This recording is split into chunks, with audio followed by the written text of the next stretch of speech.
Okay. Hi guys, my name is Grace. I'm a mama twins. Welcome to my YouTube channel. Please hit the notification button, notification bell hapo chini, and subscribe to my channel. Today I have beautiful ladies here with me, and we are going to be talking, discussing an issue that affects us as ladies. Welcome. Thank you. Please introduce yourself. My name is Ruth.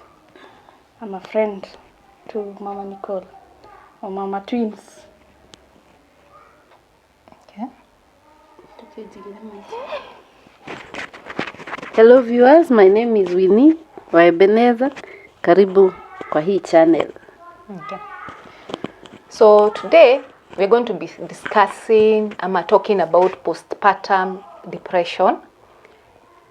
The reason why we're doing this is because we are all mothers and we have seen ladies go through it, even us, we have experienced it. Yeah. So we're going to talk about a number of causes and what to do. So Mama Louise, unaelewa hii maneno postpartum depression? Yeah, so, I know a little about postpartum depression. I think it's a period women go through hardships after giving birth. It is what I basically think about postpartum depression. Okay. Winnie? Yes. For me, I think postpartum, post means after, you know? Yes. So I think it is that depression or that hard time that one goes through after giving birth, and just that depressing moment that one goes through, or a mother goes through after giving birth. Okay. So I'll also say it happens after birth, and as I've heard, it can happen even after 1 year after giving birth. I don't know, one of these days I'm going to invite an expert to talk to us more about postpartum depression. So right now we can discuss about what are the causes, what are the issues that as women may go through that will put us in that depressive situation after giving birth. So I think the most common reason and that predispose women to postpartum depression is you're trying to recover from birth, and here is a newborn who is fully dependent on you. Mwili yako bado inajaribu kuadjust, you're trying to recover, especially for women who underwent normal labor. So if the baby is too demanding, and of course the baby is always too demanding, you have to wake up at night, change diapers, the baby is crying. So I think that can contribute to postpartum depression if women do not have somebody who is supporting them. Yeah, true. I also believe so, that if you don't have your significant other, support system after you give birth, some women will suffer.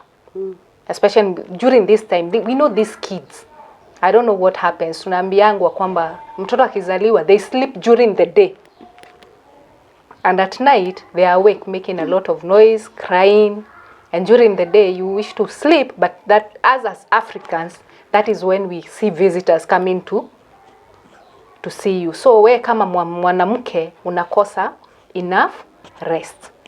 Winnie, do you have For me, I think once one gives birth, because of the hormones and even from the pregnancy, the body really changes. Maybe unapata hiyo baby fat, bones ina enlarge, and all that. And for a mom, mostly inakupeanga low self-esteem. So at times unakuanga uko depressed about yourself, you are not happy or you are not proud about yourself, na mtoto wako hapo anakulilia, at times you even blame the baby as if mtoi ndiye amefanya ukae hivyo. So you end up having so much stress. Ukipatana na mtu huko nje akwambie umenona, you just furious, you'll never talk to that person. So I think the body changes, the physical body changes contribute to having the postpartum. Yeah, I guess all of us have experienced that. The body changes that. Especially if it's the first time unapata mtoto. You can imagine this young and sexy look when you're 22, 23, 25, all the way to 28, when most of the women get married. So right from maternity, here comes another shape of you that you were not fully prepared for. And maybe you didn't even have a tummy, or you are doing some modeling things.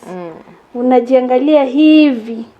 And there is this tendency after giving birth, your breasts even look like they are alien breasts. Yeah. They don't even look like they are yours. So you're like, what happened to my body?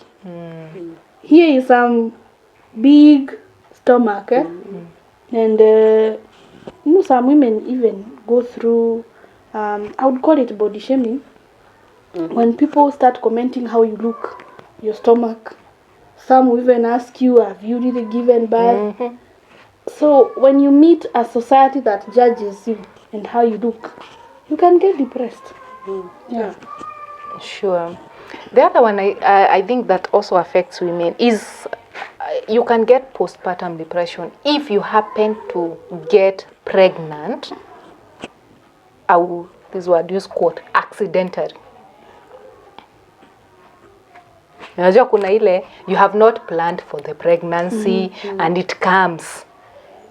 And you know when a child comes, mostly if you are school going girl, you are under 20. You are either in high school, maybe unaenda uni, and you have to stop now to cater for this child.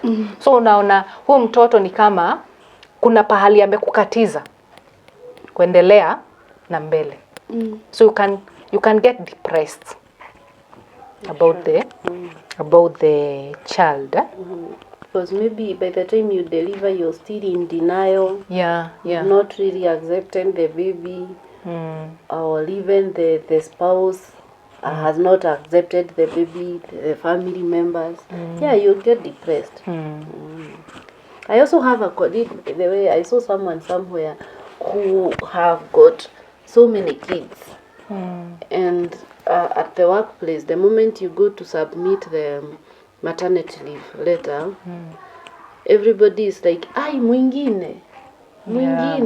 So huyo mtu from the word go from the pregnancy to the delivery, utakuwa like even the society haijakubali huyo mtoto, wanaona as if you are bothering the society. So unapata stress, you want even to hide that baby, you don't want people to see that pregnancy, unavaa sweater na nini najua. So I think it also contributes here. It's also fair to mention that sio kwa wale watu wenye wajaolewa pekee. Yeah. Unwanted pregnancies are also common in marriages, by the way. Yeah, sure. Yeah. Your freewheeling life with your man, your husband, enjoying life, vacationing, then boom, here is a pregnancy that comes at a time when you are not emotionally ready for it, and maybe you have not even discussed with your husband or spouse and agreed that this specific time you want to have a child. So when this child comes, you tend to go through a process of readjusting your goals. There are things you give up for that child. So if it's such a great deal, you are not ready, before you adjust to the point where you accept, here is a child, has come, I have to put ABC aside for this child, it can be a depressive moment if you don't have a support system that stands with you. Sure. Yes. The other one I've ever seen, ni issue, you know, a healthy child, you cannot predict what will happen or what child you're going to give birth to. Sindio? So there are kids who will be born with a type of an illness ama a defect okay, a physical defect that you as the mother ukiangalia mtoto you start feeling depressed, like kwa nini mtoto wangu ako hivi, kwa nini anakuwa mgonjwa hivi, yeah, especially if you look at other kids with other mothers, yeah, we know their kids will be born with cerebral palsy, yeah, if you don't have the support ya kunini huyu mtoto utaanza kujichukia and you start feeling depressed about this child. Sure. Yeah. Maybe I can also add something that we have all experienced now that we are mothers, and it almost slipped through my fingers. This time, around 1 or 2 or 3 weeks, from the time the baby comes, they have a tendency ya kulala sana. Usiku wanalala, mchana wako awake, kama wanalala mchana, usiku wako awake. Then inafikia point sijui wanachanuka. Wanaanza kulia. I hear they have a term, they call it koriko or something. So this period the baby decides to be crying for everything. Sio maziwa, sio kunyonya, sio usingizi, unajaribu diaper, sio tia iwak. And if you do not have people around you are helping you, maybe a domestic help, maybe your spouse mwenye anakusaidia mtoto akilia sana, anamchukua for a few minutes, unapumzika. If it's you is doing all the work. By the time jioni ifike, you are all exhausted. The last thing you want to hear is that child cry. And if you don't have people who understand you, before you even know it, you are deep into depression. So other than that, I know of this condition inaitangwa bipolar disorder. Okay, there are people who have this mental, I know postpartum is a mental illness, but there is also another mental illness inaitangwa bipolar disorder. And I hear most people who suffer from bipolar are prone to also suffering from postpartum depression. Now bipolar disorder ni ile you have extremes highs ama extreme lows, and sometimes it can be manic where unapata you just crazy, you can do anything. That one is so bad that you can even develop what we call now postpartum psychosis. So hii ni pale hata mama amefika pale you have hallucinations, you might even harm the child or harm yourself, which is very dangerous. Kitu ingine umesikia? Hapo kwa mental issues in addition to bipolar, maybe you can add stress. You've given birth, but there is an external factor that is contributing to your stress. Maybe your family is going through something, or you are in a process of a bad divorce, you're having disagreements with your spouse, finances. A mother, a father, a cousin somewhere, an uncle or an aunt is subjecting you to something that is stressing you. So ukiongezea hiyo stress na kilio ya mtoto usiku, the last thing you want is another human being dependent on you. All you want is a break. Yes. Brainstorm about a few causes ama zile vitu tunajuanga ama tumesikia women go through that may bring postpartum depression. Now tutajuaje mtu ama one of us as women is going through this postpartum depression? Winnie, utajuaje? Umenipatana na mimi, how do you know that I'm suffering from postpartum depression? Maybe when we tukiangalia kama mtu mwenye maybe anapata postpartum because of body changes, huyo mtu tumesema atakuwa na low self esteem, so huyo mtu atakuwa tu hajipendi, like you don't like yourself, you don't like your new body, you don't even want to go out, you are withdrawn from other people, hutaki kuonekana na watu, ndio wasikwambie umenona ama umekonda. So I think hiyo tu kukosa low self esteem na withdraw from other people, kujiachilia tu hivyo generally unapata huyo mtu just because huyo mtu amepata mtu, utapatana na huyo mtu hadi akienda mahali bila bra. Just because ulipata mtoto you expect everybody ajue that nisikue personal. Unakuwa neglecting yourself. Tuseme unajiachilia yani. So Yeah, generally I think hiyo kujineglect tu unasikia tu ni kama kupata mtoto imekuwa tu ni mwisho kabisa, unasikia uko mwisho kabisa. Alafu watu wakikwambia umenona, in your mind unafikiria unatoshana, unaona ni kama kabisa kama kila mtu anaona anaona. You're like some sort of a hippopotamus. But I think unafaa ukiambiwa umenona unaenda unanunua nguo za hiyo kunona, sasa you look good. But in most cases after giving birth, the last thing you want is a bra on you.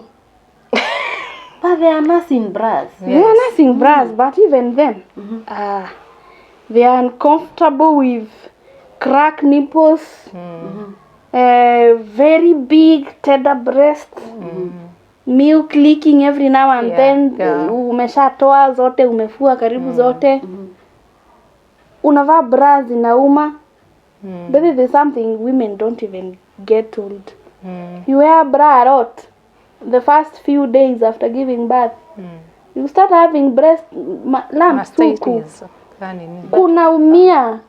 So the few times you wear a bra, the better for you.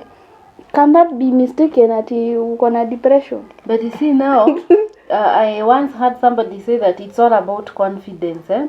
Ushaipatana na mtu ako na breast kubwa kabisa, na ile confidence anatembea nayo hata yeye mwenyewe unamuadmire tu vile ama mwili unproportional kabisa, lakini ile confidence yako nayo na ile kung'ara ameng'ara, wewe mwenye hiyo confidence, I think hiyo ndio inahitajika. So for a lady, if you in yourself you know mimi ninakosa, like for my case mtoto alikuwa ananyonya kidogo na niko na maziwa mingi, so anytime nikienda kuvaa bra ama nguo tight nasikia uchungu kabisa, nasikia tu. In fact nilikuwa navaa vest za baba. I just feel I want to be in something free but since I know deep inside me nakosa kuvaa kwa nini, sikuwa na issue. Hata kukikuja wageni I was very okay, mimi nilikuwa nasikia niko sawa, that confidence but you see now here we are talking of your depression. So hata hiyo bra umekosa kuvaa, husikii kufunga, yani you just feeling husikii anything, you don't have any reason of kutoivaa. Ni ile tu unajiachilia tu, unasikia ni kama umefika mwisho sasa juu umepata mtoto wa 5, sasa umejimess just like that. Kanywele hutaifika salon. That is it. There's this tendency of women kukaa na vitambaa after umetoka maternity. Stocking. Stocking, vitambaa, some bandanas, salon, unaambiwa uende salon, unasema mtoto atapata moshi ya salon. I think we can tell somebody is, like you're saying, amejiachilia. Not for any reason, it's just ye mwenyewe hataki. You see, if my kid ni mdogo sitaki kwenda salon na sitaki kuita mtu kwa nyumba anishuke, I have that option of kuita mtu kwa nyumba, do it from the home, ndio? But kuna yule mwenye atafeel I don't want to go to the salon, I don't want to call somebody, I just want my me time. So naeza nyoa hiyo time and I maintain my short hair. Naeza nunua wig anytime I'm going out, especially hii kliniki ya 6 weeks unaonaga maajabu. Kwa hiyo unapata mtu nywele yenye alichukua akiwa na mimba in the third trimester bado ako nayo, ana expect muelewe, unaona. So huyo mwenye hana stress, hana hiyo depression, ataweka hata wig, hata hiyo bandana ataifanya, but in a stylish way. Utaona kabisa ameifunga for style, unaona. Lakini huyu mwingine hata kiwigi yenye atavaa haki, utafeel tu huyu mtu hata hiyo wig amewekelea hata hakuwa anataka. Maybe they were forced. Hata hakuwa anataka. You have raised a very important point.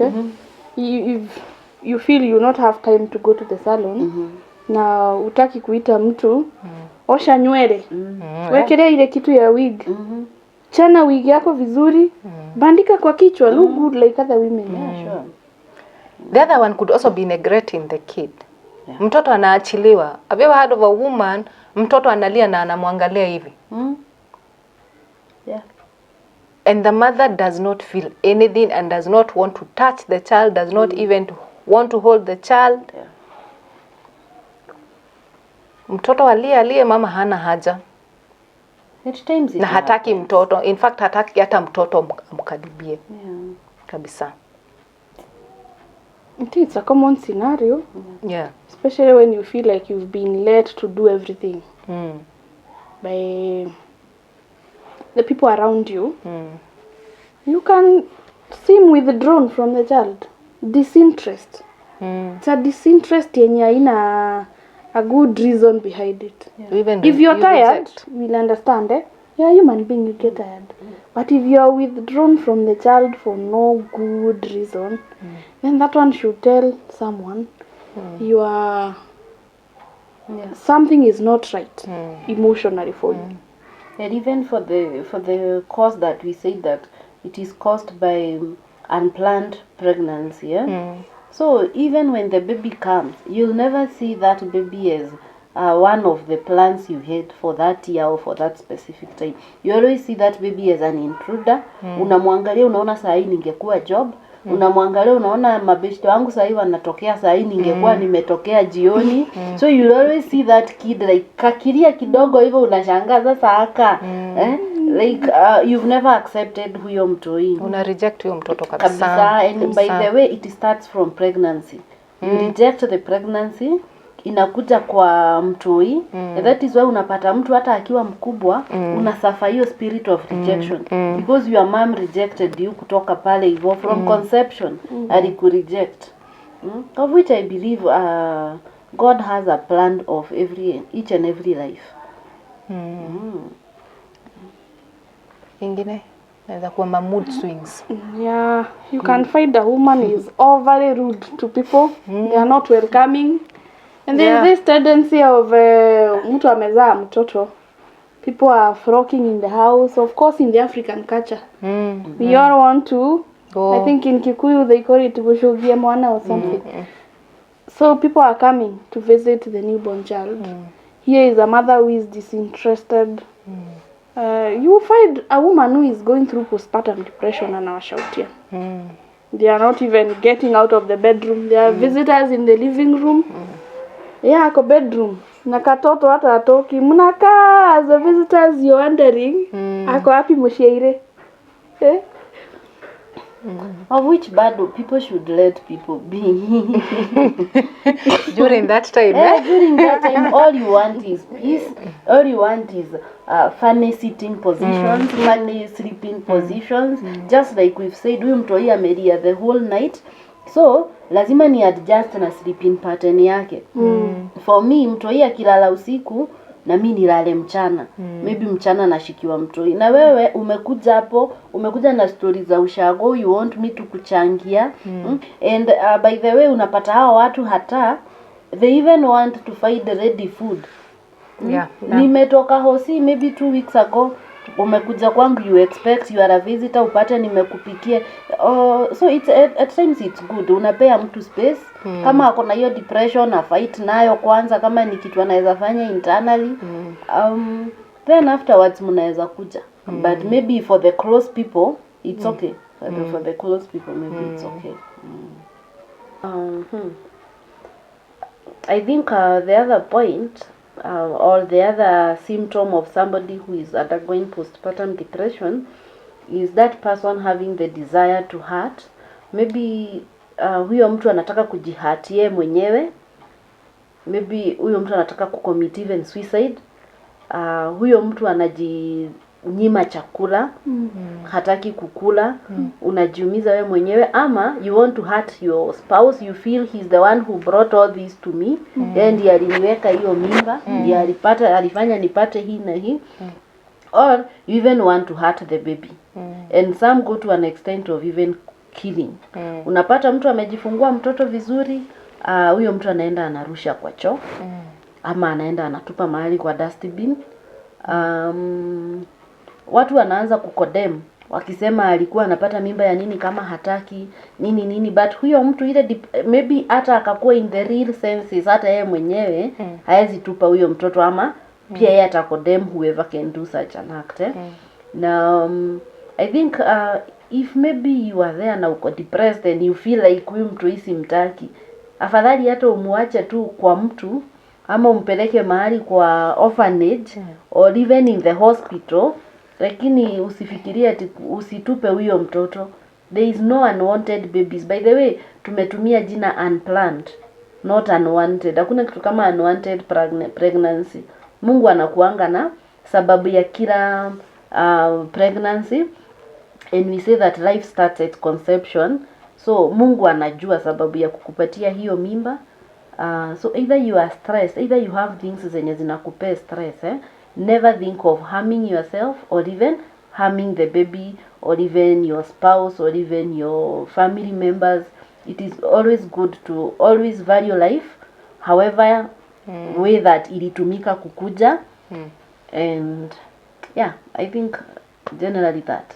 I would also like to add that postpartum depression is something that is real, and there is no point in denying it. Maybe our society has contributed to the progress of these diseases because they are not well understood by women, and I'm sure some of the things we have discussed here in Grace Channel is not everything about postpartum depression. So when we see people at home that are close to us and they are experiencing some of these signs that we may have pinpointed here, it's good to tunawatafutia support. Let us not be judgmental to women out there. Let us not gossip them and say all kind of crazy accusations. What that woman needs is support, being there for her. If you think something is worth raising an alarm, talk to a specialist, a counselor. Get that woman help. All she needs is help for her to overcome some of the things that may be contributing her depression. Let us be supportive community, especially to women, because postpartum depression, there is no point a woman will come and accept that they are depressed.